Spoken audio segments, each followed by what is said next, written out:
ఒకప్పుడు ఇలాగే పాదయాత్ర చేస్తూ వైఎస్ రాజశేఖర్ నా తండ్రి నడిచిన బాటలో నేను ఇంకొక 4 అడుగులు ముందు వేసి ప్రజల్ని హత్తుకొని వాళ్ళ కష్టం తెలుసుకున్నారు.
వేదిక మీద ఉన్నటువంటి నాయకుల్ని మనం చూస్తూ ఉన్నాం.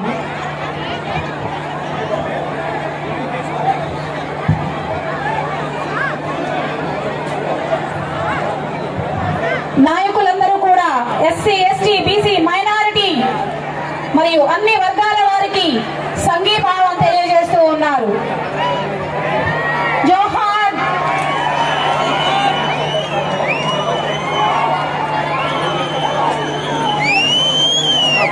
బలహీన వేదికకి విచ్చేశారు. వారికి సగౌరవంగా స్వాగత సుమాంజలి తెలియజేస్తున్నాం.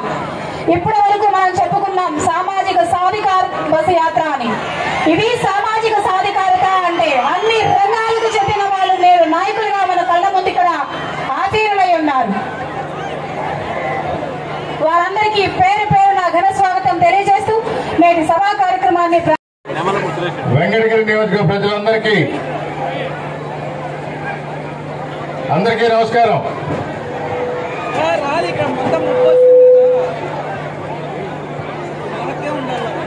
అందరూ మాట్లాడతారు, జగన్మోహన్ రెడ్డి గారికే చెల్లుతుంది. వైఎస్ఆర్ కాంగ్రెస్ పార్టీ అధికారంలో వచ్చింది మీరు.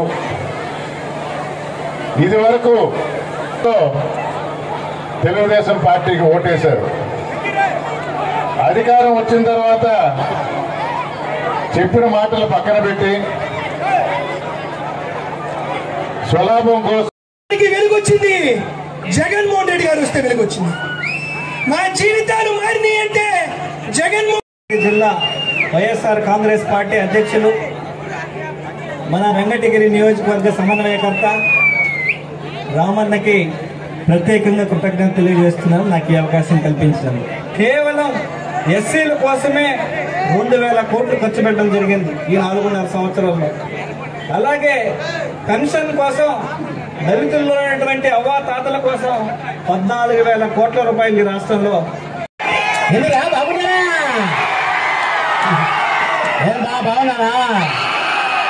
బాగున్నారా? ఎందుకంటే ఒకప్పుడు నెల్లూరు జిల్లా ఉండేది, ఇప్పుడు రాయలసీమ జిల్లా అయింది. రాయలసీమ రత్నాల సీమ. ఇక ఇక్కడే కనబడతారు అందరూ. అందరికీ నమస్కారం. అస్సలాము అలైకుం వరహ్మతుల్లాహి వబరకాతు. వేదిక మీద ఉన్న వైఎస్ శైలజ ఆవిడికి కూడా, ఎందుకంటే చాలాసేపటి నుంచి మిమ్మల్ని అందరినీ ఇలాగా ఈ విధంగా కూర్చోబెట్టి ఈ వేదిక మీద వాళ్ళ పేరు కూడా చెప్తే చాలా ఆనందంగా ఉంటుంది. ఇది చూసారా, ఇది ఒక చైనీస్ సోదరుడు ఎస్సీ షర్టు కానీ ప్యాంటు కానీ కుడితే అది మన ఒంటికి డ్రెస్ అవుతుంది. ఎందుకు చెప్పారంటే మా నాన్న టైలర్ కాబట్టి ఇది లేకపోతే ఆ టైలర్ లేడు. కానీ దీని వెనకాల ఎంత కష్టం ఉన్నది నాకు తెలుసు కాబట్టి వాళ్ళని నేను అప్రిషియేట్ చేస్తున్నాను. నీకోసం ఇదిగో మేము చేసాం అని చేస్తే మన రాష్ట్రం సస్యశ్యామలంగా ఉంటుంది, అద్భుతంగా ఉంటుంది. రానున్న రోజుల్లో రాబోయే తరానికి మన జగన్మోహన్ రెడ్డి గారు ఒక గొప్ప నాయకుడు అవుతాడు. అందరూ వాళ్ళే ఇంత అద్భుతమైన అవకాశం ఇచ్చిన వీళ్ళందరికీ, వాళ్ళతో పాటు నాకు కూడా, ఎందుకంటే నేను ఆ నమ్మకంతో రాపూరు రావాలి అని మా రామన్న చెప్తే, అన్న నేను మాట ఇస్తున్నా, తప్పకుండా వస్తా అని చెప్పా, వచ్చా, మాట్లాడా. నమస్కారం. అస్సలాము అలైకుం వరహ్మతుల్లాహి వబరకాతుహు. Thank you.